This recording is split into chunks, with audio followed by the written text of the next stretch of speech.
ശരി, ഇനി നമ്മുടെ ദിനചര്യകളിലേക്ക് പോകുമ്പോൾ ഒരു ദിവസത്തിൽ നാം നിർവഹിക്കുന്ന നമ്മുടെ ദിനചര്യകളിൽപ്പെട്ട ഒരു ചര്യയാണ് കുളിക്കുക എന്നത്.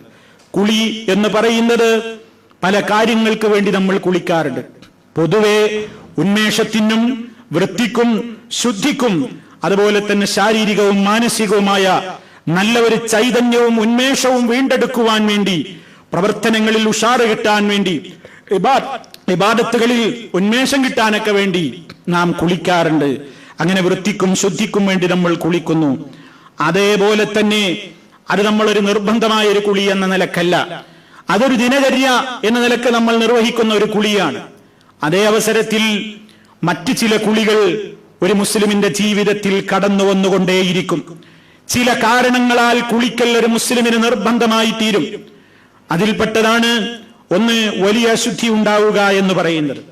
അത് സ്ത്രീക്കും പുരുഷനും ബാധകമാണ്. സ്ത്രീയും ജനാബത്തുകാരിയാകും, പുരുഷനും ജനാബത്തുകാരനാകും. അതേ അവസരത്തിൽ ഹൈലുണ്ടായി, സ്ത്രീകളുടെ മാസമുറയുണ്ടായി, രക്തം പരിപൂർണമായും നിലച്ചാൽ അവൾ ശുദ്ധിയാവേണ്ടതുണ്ട്. കുളിച്ച് ശുദ്ധിയാവൽ നിർബന്ധമാണ്. അതുപോലെ തന്നെ പ്രസവരക്തം നിലച്ചു കഴിഞ്ഞാൽ സമ്പൂർണമായി പ്രസവരക്തം അഥവാ നിഫാസ് എന്നാണ് പ്രസവരക്തത്തിന് പ്രത്യേകമായി പ്രയോഗിക്കപ്പെടുന്ന പദം. അത് നിലച്ചു കഴിഞ്ഞാൽ നിർബന്ധമായും കുളിച്ച് ശുദ്ധി വരുത്തൽ ഒരു സ്ത്രീക്ക് നിർബന്ധമായ കാര്യമാണ്.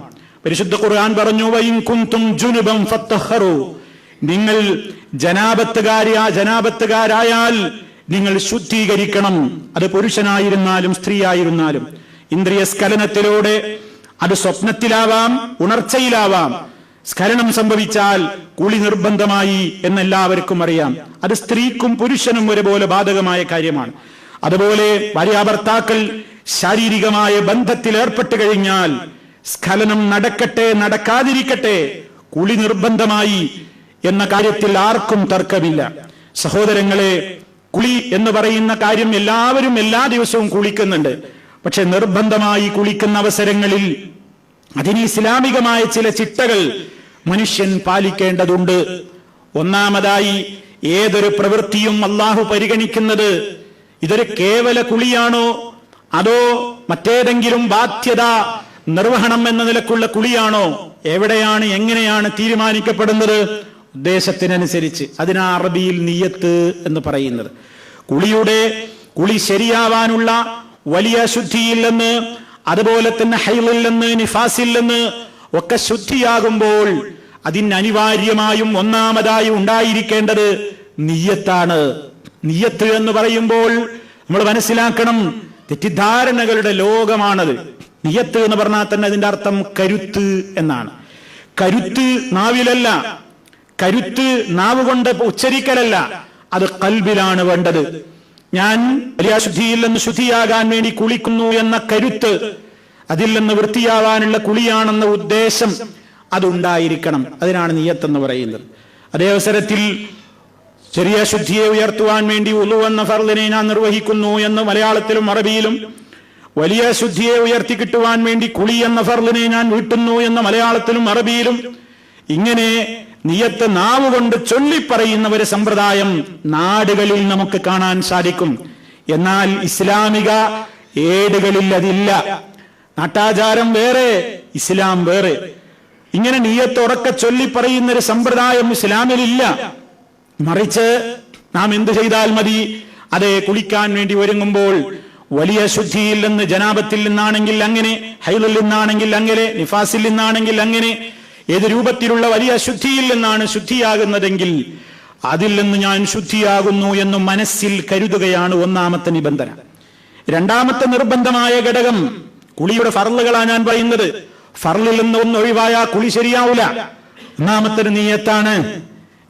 അപ്പൊ നിയ്യത്ത് വേണം. നിയ്യത്തില്ലാതെ വെറുതെ പോയാണ് കുളിച്ചു, കുളിയൊക്കെ കഴിഞ്ഞിട്ടാ ഓർമ്മ, എനിക്ക് വലിയ ശുദ്ധി ഉണ്ടായിരുന്നല്ലോ, എന്നാ ഞാൻ അയൽക്കാണ്ട് വരവ് വെക്കാം. പറ്റൂല, അത് പറ്റൂല. അങ്ങനെ കുറെ കഴിഞ്ഞ് മറന്ന് ഇങ്ങനെയൊക്കെയായി അങ്ങനെ പോയിട്ട് കുളിച്ചു. കുറെ കഴിഞ്ഞിട്ട് ഇങ്ങനെ നിസ്കാരത്തിന് പള്ളിയിലേക്ക് പോകുമ്പോഴാ ഓർമ്മ, ഞാൻ ആ ഓർമ്മയൊന്നുമില്ലാതെ ഇപ്പൊ സംഗതി കുളിച്ചിട്ടുണ്ട്. കുളി എന്നല്ലേ? അതെ, പക്ഷെ ഇത് ശരിയാവണമെങ്കിൽ നിയ്യത്ത് വേണം, മടക്കി കുളിക്കണം, മടക്കണം. അപ്പൊ അതുകൊണ്ട് നല്ല ബോധം വേണം. മുസ്ലിമിന്റെ ഇബാദത്ത് ശരിയാവണം, നിസ്കാരം ശരിയാവണം, ഉളു ശരിയാവണം, ശുദ്ധിയാവണം. അതുകൊണ്ട് നിയ്യത്ത് വളരെ പ്രധാനമാണ്. രണ്ടാമത്തെ നിബന്ധന ശരീരം മുഴുവൻ കഴുകലാണ്. ശരീരം മുഴുവൻ കഴുകലാണ് രണ്ടാമത്തെ നിബന്ധന. ഈ രണ്ട് നിബന്ധനകളൊത്താൽ കുളി ശരിയായി, പരിപൂർണമായ കുളിയായി, കുളിയുടേതായ ബാധ്യതയിൽ നിന്ന് ഒഴിവായി. എന്നാൽ നബി സല്ലല്ലാഹു അലൈഹി വസല്ലം ഇതിന്റെ കൂടെ നാം ശ്രദ്ധിക്കാൻ വേണ്ടി പഠിപ്പിച്ചിട്ടുള്ള ചില ഐച്ഛികമായ സുന്നത്തായ പുണ്യകരമായ ചില മര്യാദകളുണ്ട്. അതിന് കുളിയുടെ സുന്നത്തുകൾ എന്ന് പറയപ്പെടും. കുളിയുടെ ഫർളിൽ നിന്ന് ഏതെങ്കിലും ഒന്നൊഴിവായാൽ കുളി ശരിയാവില്ല. കുളിയുടെ സുന്നത്തുകൾ ഉണ്ടായാൽ പരിപൂർണമായ പ്രതിഫലം നമുക്ക് കിട്ടും. എന്നാൽ സുന്നത്തുകളിൽ നിന്ന് വല്ലതും വിട്ടുപോയാൽ കുളി ശരിയാവാതിരിക്കുകയില്ല, കുളി ശരിയാവും, അതിന്റെ പുണ്യം നമുക്ക് നഷ്ടമാകും എന്നേയുള്ളൂ. അപ്പൊ കുളിയുടെ സുന്നത്തുകൾ എന്താണ്? അതിൽപ്പെട്ടത് നബി സല്ലല്ലാഹു അലൈഹി വസല്ലമിന്റെ രീതി. അവിടുന്ന് എങ്ങനെയാണ് ശുദ്ധിയായിരുന്നത്? മഹദിയായ നമ്മുടെ ഉമ്മ ആയിഷ റളിയല്ലാഹു തആല അൻഹ അവര് പറയുന്നുണ്ട്, നബി സല്ലല്ലാഹു അലൈഹി വസല്ലമിന്റെ പതിവ് അവിടുന്ന് വലിയ ശുദ്ധിയിൽ നിന്ന് ശുദ്ധിയാകുന്ന അവസരത്തിൽ അവിടുന്ന് ആരംഭിക്കുന്നത് എങ്ങനെയാണ്? ഫയഗ്സിലു യദൈഹി, ആദ്യം രണ്ട് കൈകൾ കഴുകും. ജനാബത്തിൽ നിന്ന് വലിയ ശുദ്ധിയിൽ നിന്ന് ശുദ്ധിയാകുമ്പോ വേണ്ട പ്രവർത്തനങ്ങളുടെ തർത്തീബ പറയുന്നത്. ആദ്യം രണ്ട് കൈ നന്നായിട്ട് കഴുകുക. പിന്നീട് നബി സല്ലല്ലാഹു അലൈഹി വസല്ലം തന്റെ വലത്തെ കൈയിൽ വെള്ളമെടുത്ത് ഇടത് കൈയിലേക്ക് ഒഴിച്ച് അതുകൊണ്ട് അവിടുത്തെ ഗുഹ്യസ്ഥാനം കഴുകി വൃത്തിയാക്കും. ആദ്യം രണ്ട് കൈ കഴുകി, പിന്നീട് വലത്ത് കൈ കൊണ്ടിങ്ങനെ വെള്ളം ഇടത് കൈയിൽ കൊഴിച്ച് ഇടത്തെ കൈ കൊണ്ടിങ്ങനെ ലൈംഗിക ഭാഗങ്ങളൊക്കെ, രഹസ്യ ഭാഗങ്ങൾ, സ്വകാര്യ ഭാഗങ്ങളൊക്കെ കഴുകി ശുദ്ധിയാക്കും. മൂന്നാമത്തെ രീതി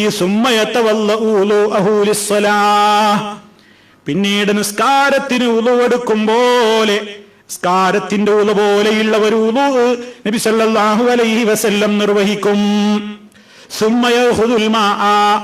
വീണ്ടും വെള്ളമെടുത്ത് വയുദ്ഖിലു അസാബിയഹു ഫീ ഉസൂലി ശഅരി, അതേ അവിടുത്തെ തലയിലേക്ക് ഇങ്ങനെ ഒഴിച്ച് ആ കൈകൾ കൊണ്ട് മുടിമുളക്കുന്ന സ്ഥാനത്തിലേക്കൊക്കെ വിരലുകൾ നടത്തും. അങ്ങനെ നനവ് എല്ലാ ഭാഗത്തും ശരീരത്തിലും മുടിയിലൊക്കെ നനവെത്തിക്കുന്ന നിലക്ക് കൃത്യമായിട്ട് ഏതുവരെ അതേ ശരിക്കും എത്തേണ്ടിടത്തൊക്കെ കൃത്യമായി തന്നെ അത് നിർവഹിക്കപ്പെട്ടിരിക്കുന്നു എന്ന് മനസ്സിലായാൽ പിന്നീട് ഒരു കപ്പ് കൊണ്ടതല്ലെങ്കിൽ വെള്ളം കോരിയെടുക്കും. തലയിലേക്ക് 3 കോരൽ വെള്ളമൊഴിക്കും. ഒന്നിച്ച് 3 കോരൽ വെള്ളം തലയിലൂടെ ഒന്നാകൊഴിക്കും. പിന്നീട് ശരീരത്തിന്റെ മറ്റു ഭാഗങ്ങളിലും ഇതുപോലെ വെള്ളമൊഴിക്കും. അങ്ങനെ സമ്പൂർണമായിട്ട് നബി സല്ലല്ലാഹു അലൈഹി വസല്ലം കുളിയങ്ങ് നിർവഹിക്കും. സുമ്മഗസല റിജലൈഹി, പിന്നീട് കാല് കഴുകുന്നു. സാരമായിട്ട് കാല് കഴുകി വൃത്തിയാക്കി പുറത്ത് കിടക്കുന്നു. നബി സല്ലല്ലാഹു അലൈഹി വസല്ലമിന്റെ കുളിയുടെ രീതിയാണ് ഈ പറഞ്ഞത്. സ്ത്രീകൾക്കും വ്യത്യാസമില്ല, പുരുഷന്മാർക്കും വ്യത്യാസമില്ല. എന്നാൽ ഇതൊന്നും ഇല്ലാതെ ഇപ്പൊ ഒരാൾ പോയിട്ട് നേരത്തെ പറഞ്ഞ മാതിരി വലിയ ശുദ്ധിയിൽ നിന്ന് ശുദ്ധിയാൻ വേണ്ടി ഞാൻ കുളിക്കുന്നു എന്ന് വിചാരിച്ച് ഷവറിന്റെ ചോട്ടിലോ അല്ലെങ്കിൽ ബക്കറ്റ് കൊണ്ടോ ഒക്കെ വെള്ളമാക്കി എടുത്ത് ഒഴിവാക്കി മുഴുവൻ ശരീരം മുഴുവനുമാണ് നനച്ചാൽ കുളിച്ചാൽ കുളി ശരിയായില്ലേ? കുളി ശരിയായി, ഫർള് വീടി. എന്നാലോ ചില പുണ്യകർമ്മങ്ങൾ അയാൾക്ക് നഷ്ടപ്പെട്ടു. അതും കൂടി കിട്ടാൻ വേണ്ടിയിട്ടാണ് ഈ സുന്നത്തുകൾ ശ്രദ്ധിക്കണം എന്ന് പറയുന്നത്. അപ്പൊ ശരീരം മുഴുവൻ നനക്കുന്ന നിലക്ക് അതിന് മുന്നോടിയായിട്ട് കൈ കഴുകി ലൈംഗികാവയവം കഴുകി ശുദ്ധിയാക്കി ഉളുവെടുത്ത് ആ നിലക്ക് ശരീരത്തിൽ മുഴുവൻ വെള്ളമൊഴുക്കിക്കൊണ്ട് ശുദ്ധീകരിക്കുക. അതാണ് കുളിയുടെ പരിപൂർണമായ രീതി.